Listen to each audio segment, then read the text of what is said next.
हाबाफारि लानाय आरो बबे गामियाव दिनै जोङो 1 नम्बर सियालमारियावहाय जयनिं हाबाफारि लानाय जादों। दा बे हाबाफारियाव टटेल 42 न'खर 42टा न'खरा जोंनि बिजेपि दलखौ मोजां मोननानै जयेन जाबाय, बिजेपि दलाव हाबफैबाय आरो। बिथांमोना बुंदों सिगां बिजेपि राजखान्थि दोलोआव दंमोन, नाथाय जेबो अनसुंथाइ मोनैनि थाखाय बिथांमोना बिजेपिआव जगदान जाबाय होनना बुंदों। दा बिथाङा मा बुंनो सानो? दा बेखौ बिथांमोना एसे सिगाङाव आंनोबो खोन्थादों। दा माने बिथांमोना बिपिएफनि जोबमोन। दा बाहाय गावसोर नांगौ बायदि लुबैनाय जिथुनाखि डेभेलपमेन्ट जानांगौमोन गामि लेभेलावहाय, दा बेखौ मोनाखै होनना बुंदों बिथांमोना। दा बेखौ मोनैनि थाखायनो जोङो सरकारजों थाफानोसै, एबार नेसनेल दल जिथुनाखि बिजेपि बेजों थाफानोसै होननानै जोंनि दलाव जयेन जाजोब्बाय आरो। जों नुनो मोन्दों सानफ्रामबो नोंथांमोना जयेनिं हाबाफारि खुंदों। बै जयेनिं हाबाफारि खुंनायफोराव सानफ्रामबो बिपिएफनिखौनो बांसिन जयेन जानायखौ नुनो मोन्दों।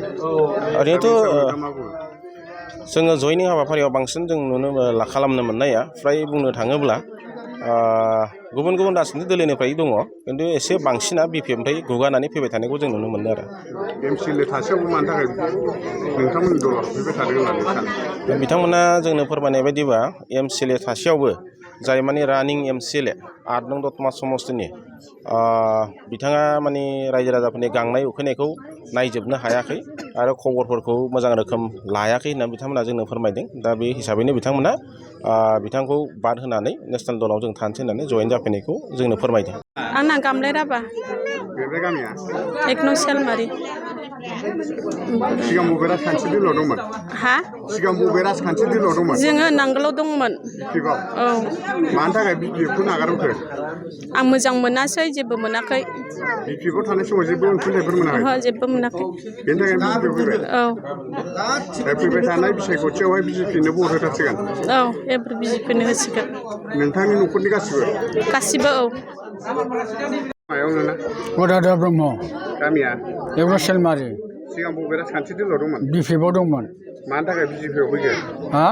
मानि थाखाय बिजेपिआव? माने अनलायनाय सनलायनाय जेबो गैया नालाय बिपिएफआव। दा बेनि थाखाय आं दा बिजेपिआव फैनाय जाबाय आरो। बिजेपिआव थानाय समाव जेबो अनसुंथाइफोर मोनाखै? मोनाखै। अदालगुरि जिल्लानि रायजोफोरनि थाखाय मोनसे गोजोनथाव रादाब। हादरनि मोनसे मुंदांखा कम्पानि फार्स्ट क्राइआ दायो अदालगुरियावबो दंसै।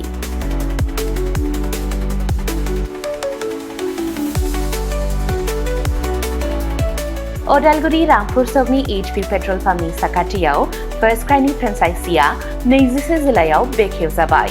बे गलायाव गथ'फोरनि गासिबो बेसादफोरखौ मोननो हागोन। नोंथांनि खुदियानो गोनां जानाय गासिबो रोखोमनि बेसादफोरखौ बे मोनसे जायगायावनो मोननो हागोन।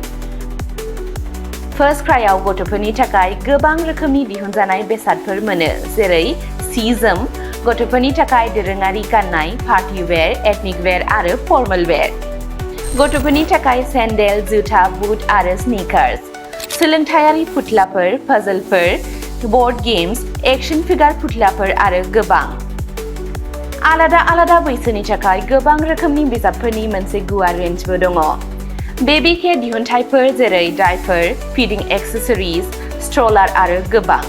एक्सेसरिज जेरै खानायनि एक्सेसरिज, गहेना, बेग, सानग्लास, घड़ी आरो गोबां।